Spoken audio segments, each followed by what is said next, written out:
in most of the cases. But what the counselor will tell you, what you are not able to see yourself.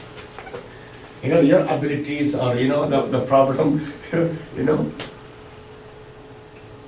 So so you must be ready, you must be honest enough, you know, to listen. Not of accepting what, suppose you come and talk to me, and not of accepting straight away, okay? But don't close your door to what I'm saying. Don't just, you know, don't sideline, you know, or say, oh, no, like the Father, no. Think over it. Pray over it. You know, sometimes it takes time to go deeper into, there's always a denial in all of us. So go deeper, deeper and deeper. Take your time and think over it. And then you say, oh yeah, Father, I think what you said was correct. Or what you said was not correct. But you have taken that decision. You have arrived at that conclusion after much reflection and meditation. That's why we can always find someone who can help you. Someone who is capable. Someone who has got some experiences, you know, in helping people. Not everybody, because we all can give advice, you know.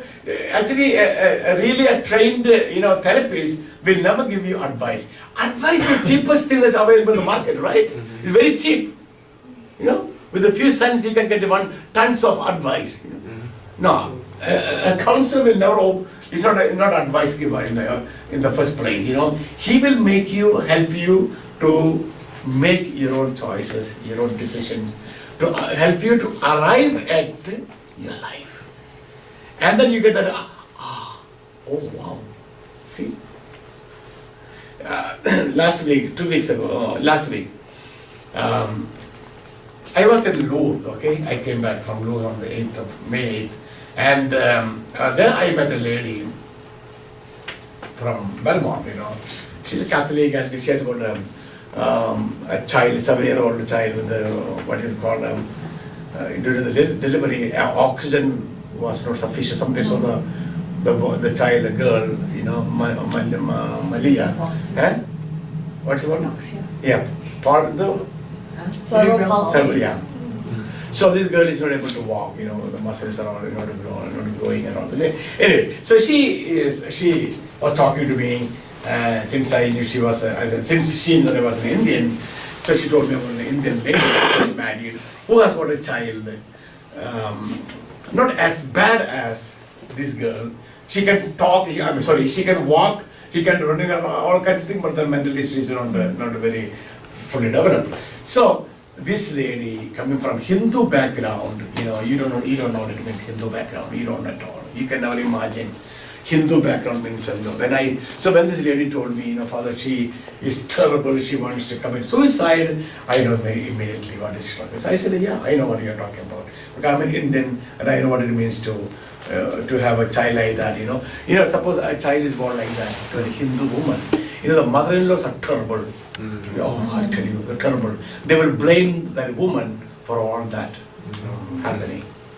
So this woman, she showed me her hand. 3 times she attempted suicide, you know. Okay, so then I sat with the things. And see, I can talk to a Catholic like you know, you understand what I'm talking about. So we have the same faith. You know, she's a Hindu, though she studied in a Catholic school and all that, you know, that means little. So it's not very easy to talk about the meaning of suffering, you know. You can tell me, suppose you have got a child who is suffering from that kind of, you know, or an autistic child, or you know what, this may be your ticket to heaven. You know what I mean? Accept the girl, the child, accept suffering that you're going through, and you can sublimate the suffering into something very spiritual, into a beautiful offering to God, right?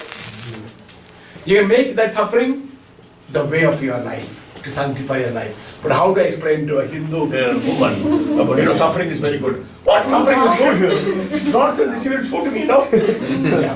So I wrote to her something, you know, when I met her in the house of this woman, and then I wrote to her some, you know, my thoughts, you know. She's a scientist, okay? She's not a dumb woman, she's a scientist, brilliant girl, brilliant, you know.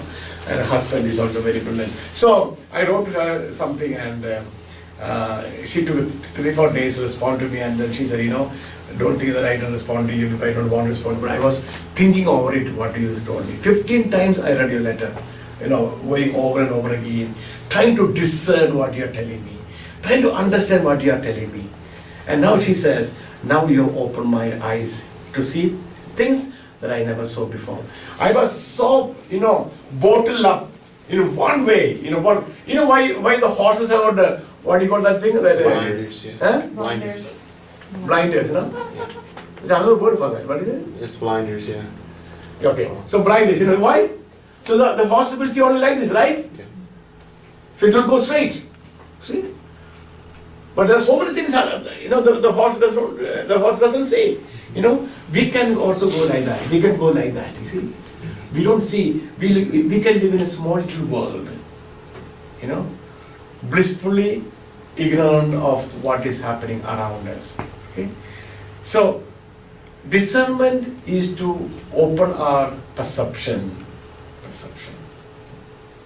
to a world reality, a wide realities of life, and we need that.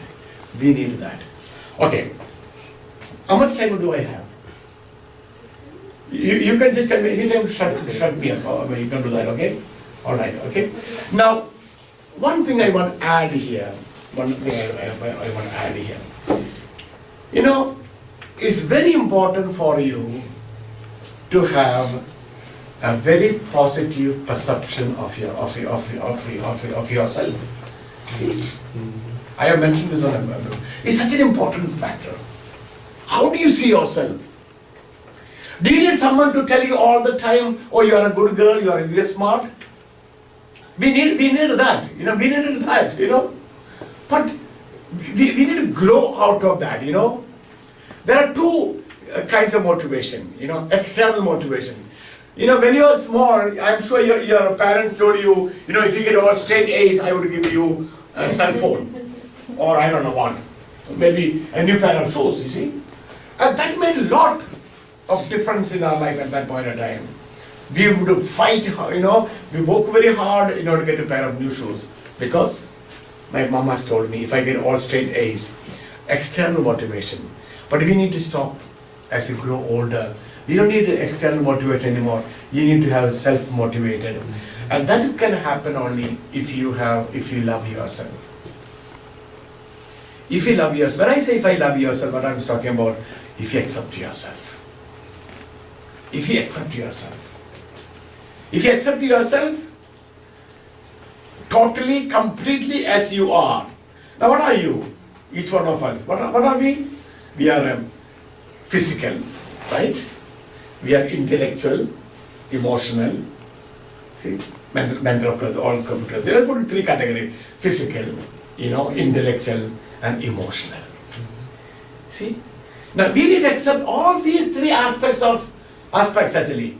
Physical, Now if you have a problem in accepting your physical appearance, I'm so short, my nose is too big, I don't know what, my eyes are not so good, I tell you, you have problem. Problem. So self-acceptance is the key. So they also intellectually, I am not so good like somebody else. It doesn't matter. And then of course emotionally, and especially emotional mastery, we need to develop every day. Emotionally we must grow, mature every day. Because our life, our behavior, everything depends on our emotional maturity. Emotionally we must grow.